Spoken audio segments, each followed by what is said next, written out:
সরকারের ৫ মাস হয়েছে।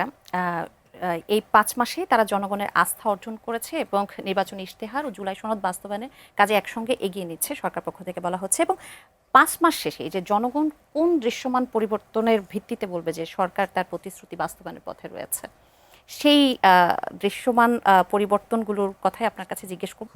তারেক রহমান যেদিন বাংলাদেশে আসেন, উনি কিন্তু ৩০০ ফিটে বক্তব্য দিয়েছিলেন এবং সেখানে বলেছিলেন যে আই হ্যাভ এ প্ল্যান। ওনার কিছু পরিকল্পনা আছে এবং সেই পরিকল্পনা মাফিক নির্বাচনী ইশতেহারের আগে উনি ৩১ দফা দিয়েছেন। সেই আঙ্গিকেই কিন্তু বাংলাদেশের মানুষ ২১৩টি আসনে বিএনপিকে জয়ী করেছে। আমাদের প্রধান যে কাজটি ছিল, আমরা ফ্যামিলি কার্ডের কথা বলেছি, আমরা সেটা শুরু হয়ে গেছে দেয়া।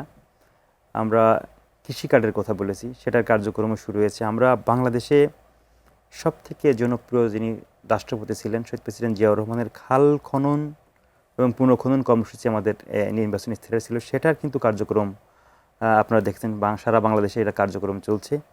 মোটা দাগে আপনি যদি বলেন যে শিক্ষা ব্যবস্থা, তারপরে খাল খনন, কৃষি card, health card, family card, আমাদের যে মূল এজেন্ডাগুলো ছিল সেইগুলো কিন্তু আমরা বাস্তবায়ন করার মধ্য দিয়েই গতকাল সরকারের ৫ মাস পূর্তি উপলক্ষে কিন্তু ওনার মিডিয়া উইংসের পক্ষ থেকে কিন্তু মাহাদি আমিন ভাই গতকালকে সংবাদ সম্মেলন করেছে, আরও বিস্তারিত আলোচনা করেছেন। আমরা মনে করছি তারেক রহমান কয়েকদিন আগে উনি একটা বক্তব্যে বলছেন পার্লামেন্টে যে আমরাই যা পারবো না তা বলবো না।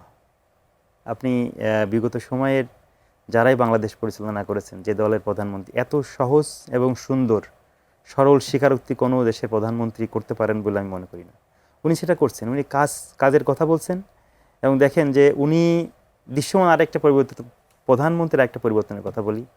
বিগত সময় আমরা দেখেছি যে প্রধানমন্ত্রী দেশের বাইরে যাবেন, সফর সঙ্গে সাথে ২০০-৩০০ জন করে। রাষ্ট্রীয় অর্থের কীরকম মানে অপব্যবহার হতো এটা আমরা দেখেছি আর কি। বিমানবন্দরে নেতাকর্মীদের জ্যাম লেগে যেত, তাকে প্রোটোকল দেওয়ার জন্য, রিসিভ করার জন্য, বহরে যাওয়ার জন্য, এটা কিন্তু তিনি কমিয়ে এনেছেন।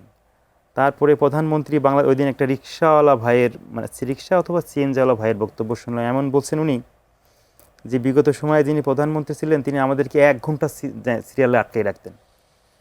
আমরা বুঝতাম প্রধানমন্ত্রী এবং রাষ্ট্রপতি বা মন্ত্রীরা গেলে আমরা অতিষ্ঠ থাকতাম, সাধারণ যারা এই কর্মজীবী মানুষ, রিক্সা শ্রমিক যারা রাস্তাঘাটে যারা কর্মজীবী মানুষ ছিলেন।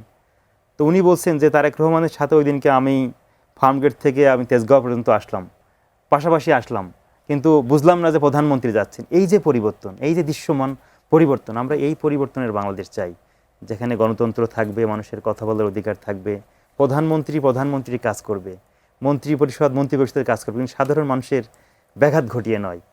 সেই বাংলাদেশ কিন্তু আমরা দেখতে পাচ্ছি এবং সরকার পরিচালনা করবে, তার প্রতিশ্রুতি অনুযায়ী সেই কাজগুলো বাস্তবায়ন করবে, সেই বাস্তবায়ন কিন্তু আমরা দেখতে পাচ্ছি।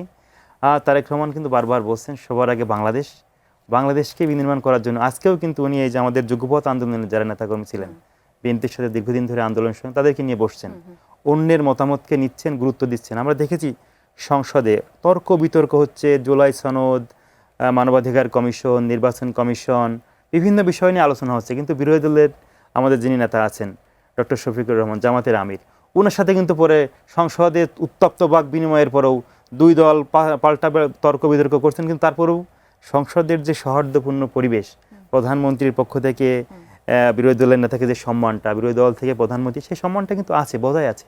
আমরা এই রাজনীতি চাই যে আপনি আমাদের সরকারের গঠনমূলক সমালোচনা করেন এবং সরকার সেটা আমলে নিয়ে। আবার আরেকটু দৃশ্যমান আপনি দেখবেন, আমরা এর আগে কখনোই দেখি নাই, প্রধানমন্ত্রী নিজে নির্দেশনা দিয়েছেন ডক্টর শফিকুর রহমানের আসনটা আমাদের উত্তরে যিনি প্রশাসক আছেন তিনি এবং আমাদের স্থানীয় সরকার প্রতিমন্ত্রী মির শাহ আলম ভাই এবং শফিকুল ভাই, দুইজন কিন্তু আমিরকে নিয়ে তার নির্বাচনী এরিয়া সফর করেছেন। এই যে রাজনৈতিক যে পরিবর্তন, দৃশ্যমান যে পরিবর্তন, সেটা কিন্তু আমরা তারেক রহমানকে দেখে শিখছি, আমরা দেখছি এবং বাংলাদেশ এগিয়ে যাচ্ছে গণতন্ত্রের পথে।